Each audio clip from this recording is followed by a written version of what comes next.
আসসালামু আলাইকুম রহমতুল্লাহি ওয়া বারাকাতুহু। সম্মানিত গ্রামবাসী, এলাকাবাসী যারা আমাদের ভিডিও দেখেন এবং বাইরের যারা আমাদের ভিডিও দেখেন, তাদের সবাইকে জানাই আন্তরিক অভিনন্দন এবং শুভেচ্ছা। এবং আমাদের শীতলমূল কোরআন সালাফিয়া মাদ্রাসায় বিভিন্ন সময়ে বিভিন্নভাবে যারা সহযোগিতা করে থাকেন তাদের জন্য অনেক অনেক দোয়া রইল।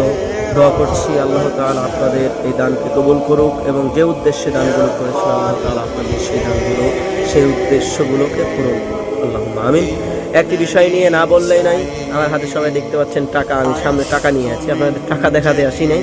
মূলত আজকে একজন ব্যক্তি আমাদের মাদ্রাসার শুভাকাঙ্ক্ষী, যে ব্যক্তিটিকে আমরা অন্তর থেকে ভালোবাসি, তিনিও আমাদের প্রতিষ্ঠানকে অন্তর দিয়ে ভালোবাসেন। সে ব্যক্তিটি মূলত আজকে সকালের যে দৃশ্যটি সেটি হলো যে উনি আমাকে ফোন করে ডাকলেন।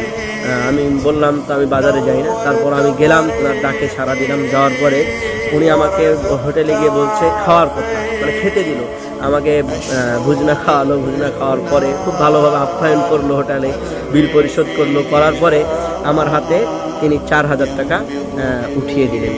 আলহামদুলিল্লাহ, কতই না সুন্দর দৃশ্য। তিনি আমাকে দেখে, উনি কিন্তু জাকাতের টাকা বের করেছে কি বা দান করেছে সেটা আমি জানি না, তবে 4,000 টাকা দিয়েছিল মাদ্রাসায় দান করেছে। তো বিষয় হলো যে উনি আমাদের প্রতিষ্ঠানকে কতটা একটা মানুষ ভালোবাসলে এভাবে দান করতে পারে, নিজে ডেকে দান করছে। আলহামদুলিল্লাহ, ওনার জন্য আমরা অনেক অনেক দোয়া করি। সকল ছাত্রদের নিয়েও আমরা সবসময় আমাদের শুভাকাঙ্ক্ষী যারা আছে, যারা আমাদের দিকে সুনজর রাখে, তাদের জন্য আমরা সবসময় দোয়া করি আল্লাহ তাআলা যেন তাদের পরিবারে বারাকা দান করে, অর্থ সম্পদে বারাকা দান করে। আল্লাহুম্মা আমিন। আপনি চাইলেও কিন্তু শীতলমূল কোরআন সালাফিয়া মাদ্রাসাকে এভাবে সহযোগিতা করতে পারেন। আমাদের প্রকল্প অনেক একটি বড় প্রকল্প, আমরা এই প্রতিষ্ঠানকে অনেক বড় একটা প্রতিষ্ঠানের রূপ দিতে চাই।